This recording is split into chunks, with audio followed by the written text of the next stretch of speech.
Back take. Let's do it.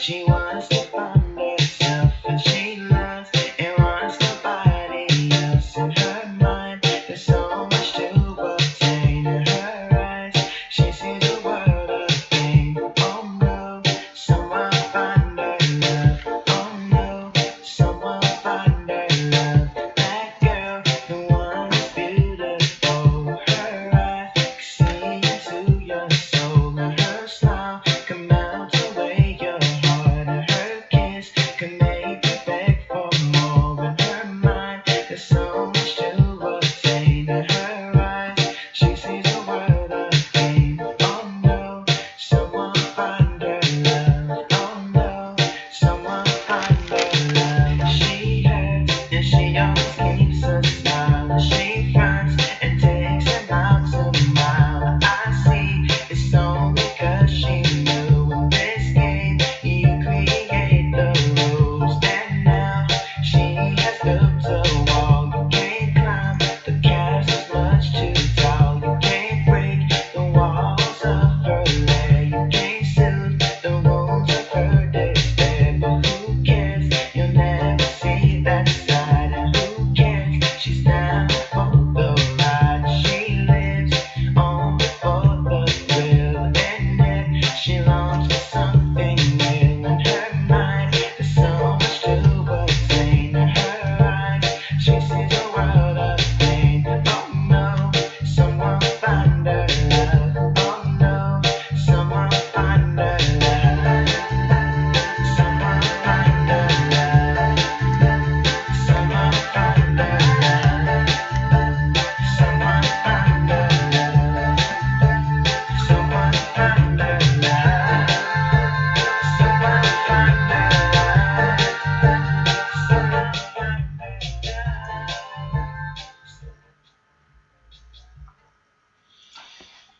All right, welcome to another episode of Can You Connect? And this is Mr.WalkThatWalk. So today's episode, my bad. Today's episode we're going to be doing it's a follow-up episode to dating, to selective mutism, and social anxiety disorder. So this episode is going to be on dating somebody with selective mutism or social anxiety disorder.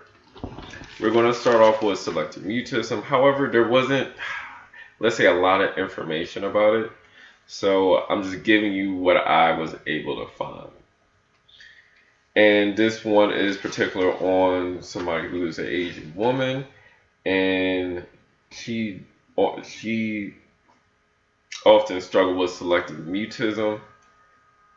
Therefore, she at times would have struggles with, let's say, she'll feel like she was losing her voice, or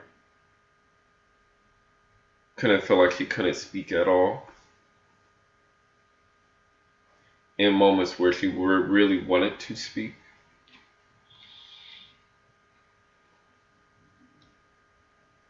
And it was almost as if she had to practice speaking before she could talk, such as she would work on getting herself ready with music. So she'll listen to music and she would start humming the song or singing the song, or she would work on reading a book out loud, which will help her warm up to speaking.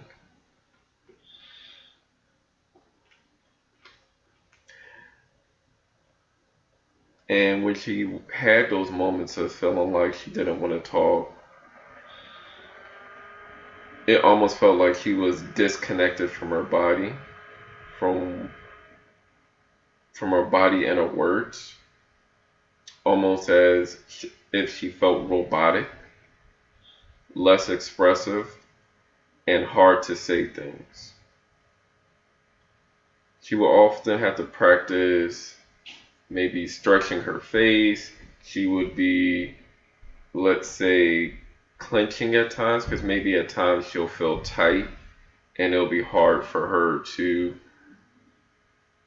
relax at times. Because sometimes if you're feeling anxious or if you're feeling anxiety, you'll get tense and you'll be like, your body will get like super tight. And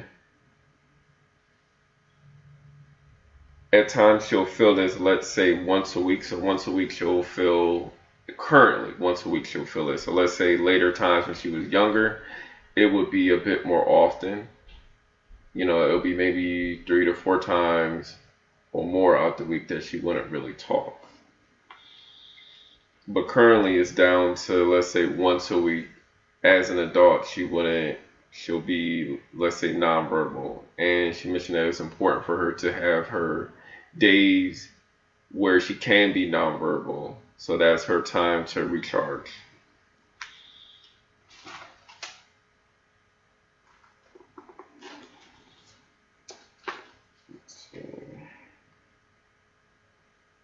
And they say that selective mutism can lead to depression, isolation, or social anxiety. So that's what we're doing, social anxiety and selective mutism, same time, because they're both similar in a certain way. And this person that we're going over, I believe, is Middle Eastern. This is a guy, and he mentioned in school, I believe for 9 years, he basically didn't talk at all. So he mentioned he will only speak to his parents and felt a lack of confidence. Felt like he couldn't fit in and felt like he was lonely. However, when let's say this was around 5 or 6, he would maybe like whisper to his teachers. And he talked a little in the 2nd grade because it was a smaller class. However, when he mentioned he went on vacation, there was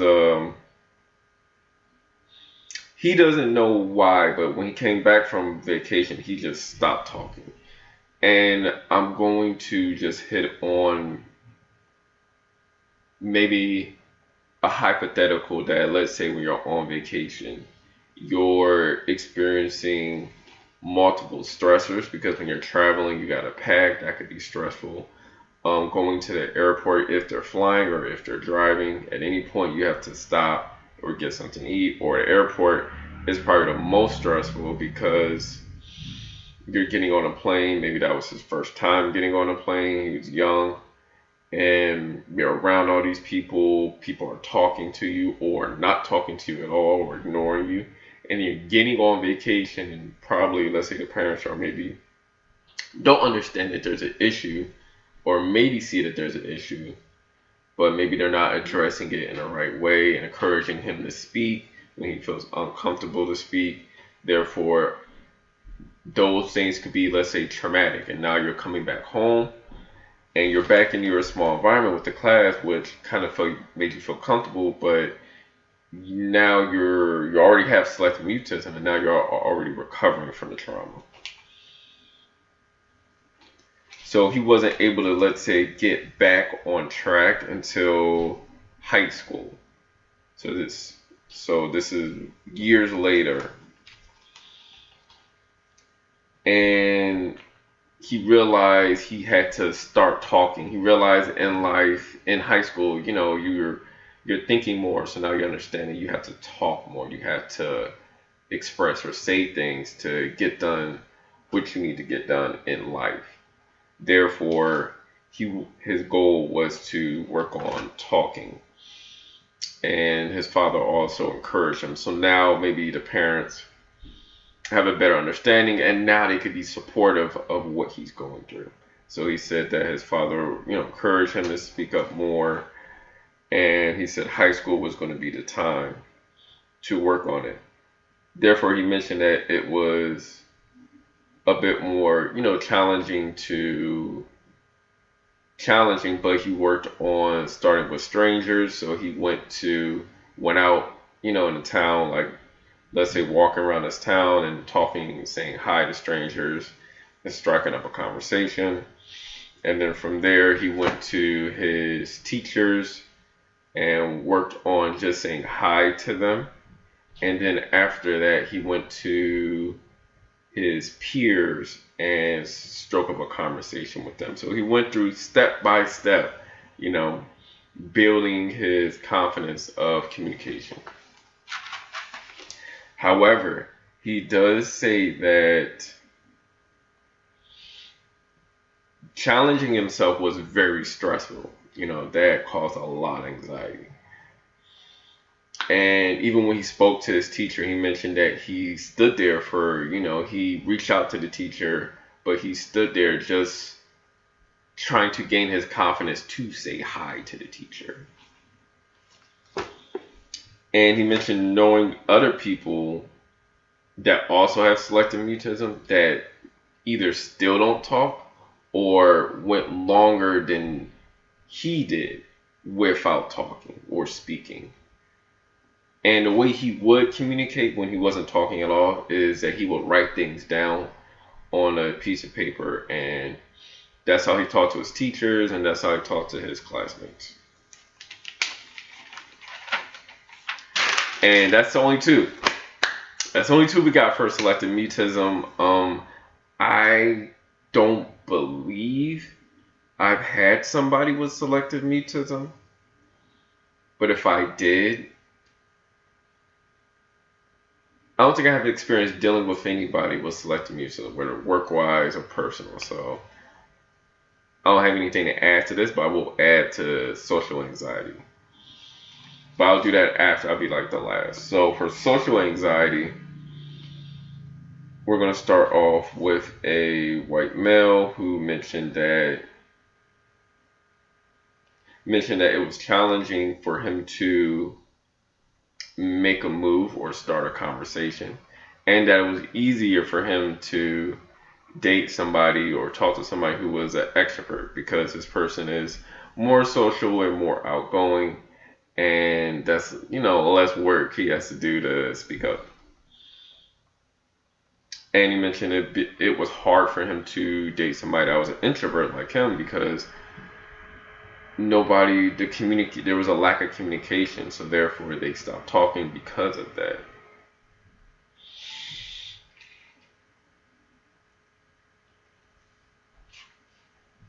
And he mentioned that at times it takes a while for him to warm up to people, when first getting to know somebody. All right, the next person is going to be a white woman, and she mentioned that she goes through. She mentioned that her mind goes blank at times when she's trying to, in those moments of social interactions, when she's trying to communicate.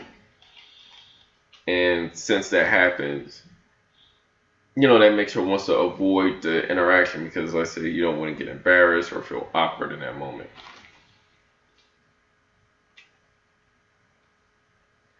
And she thought that her social anxiety would get better after time, so she wouldn't do anything to work on it. And then she noticed later on that it didn't get better, it didn't improve as she got older. She mentioned that communicating often scares her and felt like it was too much to communicate and would often, let's say, run away from problems that she has with a person or run away from conflict.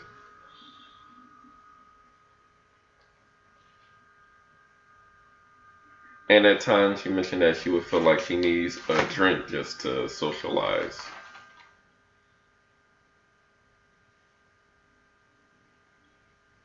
And at times she would, let's say, be invited to a social gathering or be invited out, but she will often find ways to back out of the situation or leave.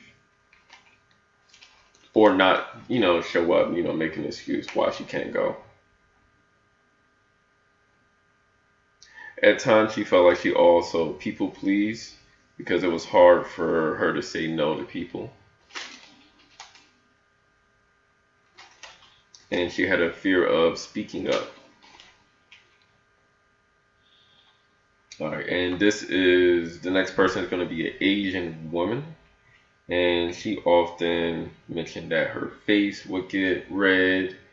And since her face would get red, she'll get embarrassed because of that. She'll kind of like clam up and not speak during social interactions or situations.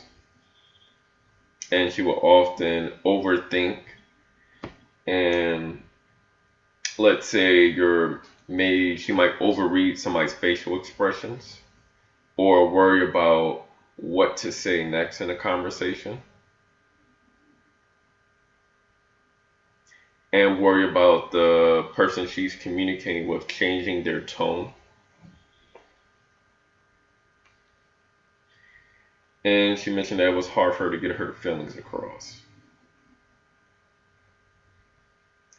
And she believes that her social anxiety came from either family, friends, or strangers who were very, let's say, negative towards her, which made her feel weak or small or don't feel worthy of having friendship or companionship. Felt stepped all over.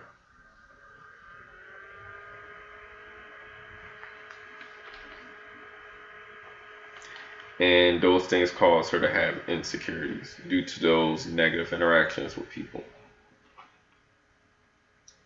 And then it grew to having a hard time with trusting people because if the people close to you are downing you, it's like, how do you build that confidence? And she mentioned that she would often just stay away from people and just go in the library and stay there and read books. And it took a while for her to get out of it to where she had to change her mindset about her trauma that she went through and put the blame on them and not on her that she's a bad person. So the next person will be a Indian woman who said that her experiences with social anxiety was at dinner tables she will often refuse to talk due to everyone focusing on her when she's speaking. And she mentioned that she will often shake or tremble when having to speak up or talk. She mentioned not being present, due to fear,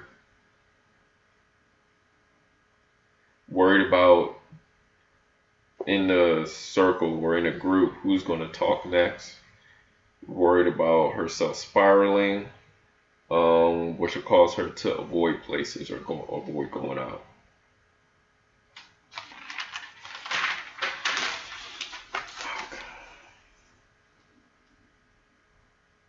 And she saw her social anxiety as who she was as a person.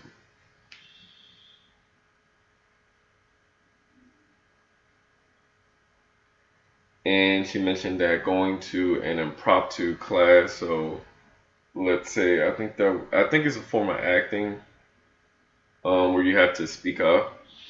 And she mentioned that being helpful, that kind of exposure therapy in a sense. And the next one is going to be a black woman who mentioned that she started dating at 24. So she mentioned that her anxiety really challenged her a lot and really put her back to where she was slow to meet people and gain those connections. Excuse me. She mentioned that people would approach her, but she often didn't really feel comfortable talking to people. Like she would meet out when she's, let's say, at the mall or walking around town. She wouldn't feel comfortable talking to those people.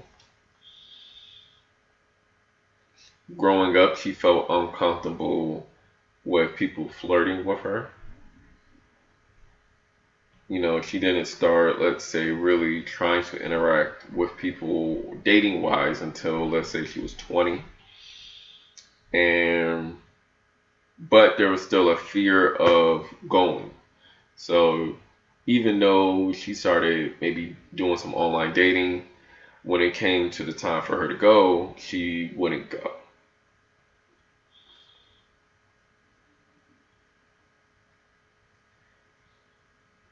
At times, she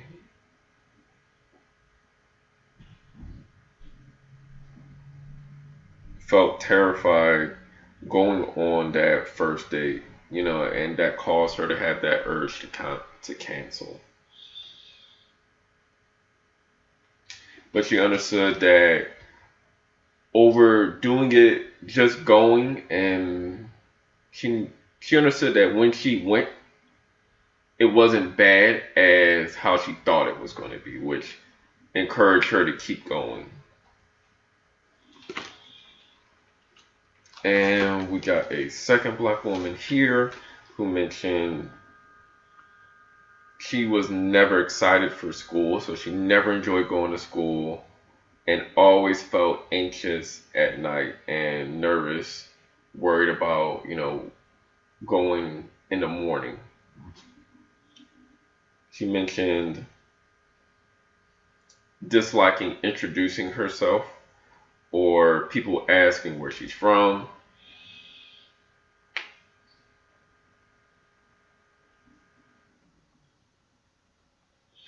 And due to this fear, she started, um, due to this fear and overthinking about what to say in a social situation, she started stuttering. And at times, the small talk may make her feel awkward and she'll get embarrassed due to stuttering, due to feeling anxious and overthinking, worried about how people judging her.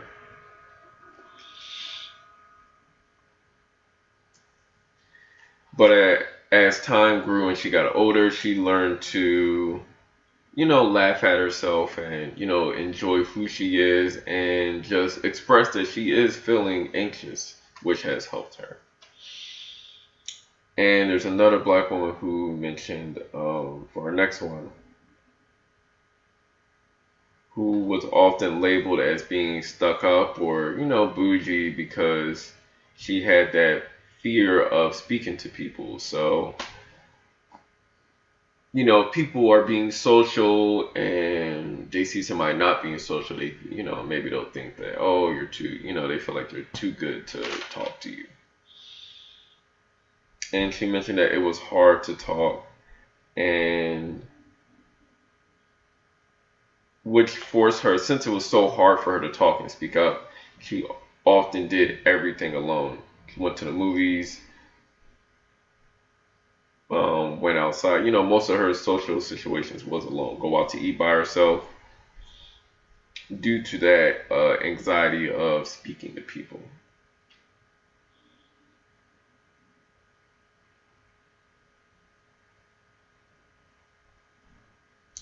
And she will also get, approached as well for dates. However, when it came time for her to go or time for her to show up for the date, she'll often cancel due to that anxiety. And she mentioned that she usually enjoys being alone and often struggles with crowds of people and would be on her phone to help her if she has to stay in that crowd.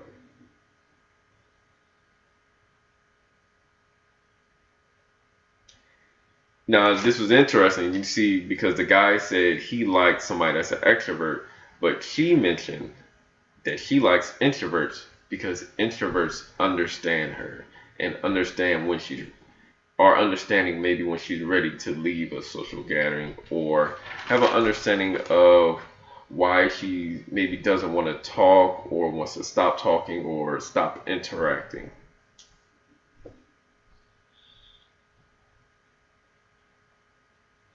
And she mentioned that growing up, she had a fear of, let's say, embarrassment, and she had to do, her family maybe made her do cheerleading, and through that, it caused more anxiety because everybody's looking at her. So now she's working on being perfect because she doesn't want to get judged by people. So she mentioned that caused a lot of trauma for her.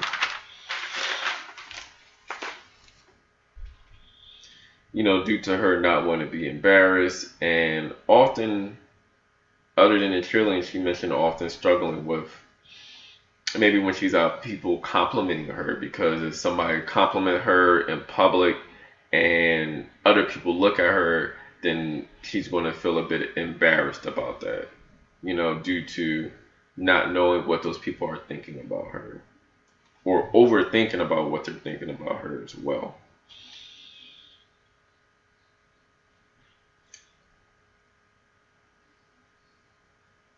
So she mentioned for her that being in photography, so that often helped her as well through her anxiety that she went through.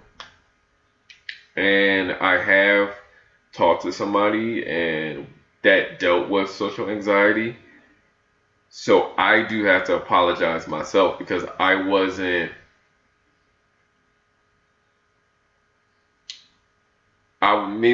as aware and I wasn't as understanding. So I will put somebody, let's say, I will put this person in situations that was uncomfortable for them now that I'm thinking back on it, due to, let's say, my family is as extroverted as me. So, we're all, let's say, at the table or restaurant, and everybody's talking, and I would try to get her to engage and get her input into things, so she feels part of us and part of the family. But she didn't like that. She didn't like when I did that. She felt probably put on the spot. So she did struggle with some anxieties as well. So there has been times where I myself put somebody in the situations, and these are just certain things to think about. Keeping in mind what our partners are comfortable with and what they're uncomfortable with, because if they don't like certain things, or if they're not ready to work on things, we can't just expose them just because we want to help them or we want them to connect. They have to be ready and say they're ready for those things to happen.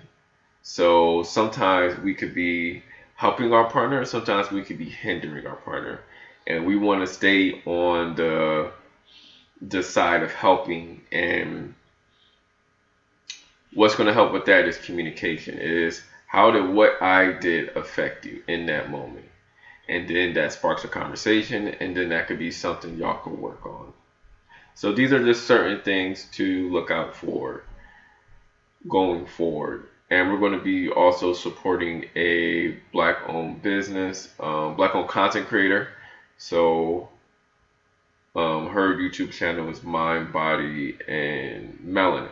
So she wants to, unite her people and bring us all together and help us heal as well, because healing helps us feel like we're, let's say, a part of our community, so that we could be more involved in our community. So I'll put her channel in the description below. And myself, I'm a clinical social worker for the state of Maryland. So if you're interested, definitely send me an email. Of course, support our musician who does the intro and outro, and the person who made my art. So definitely, support them and look out for them as well. So this will conclude this episode, and y'all definitely have a good rest of the day and a good rest of the week.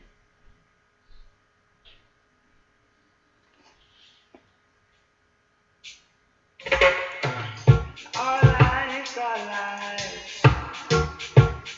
filled with drama. Our homes, they feel empty. Our dreams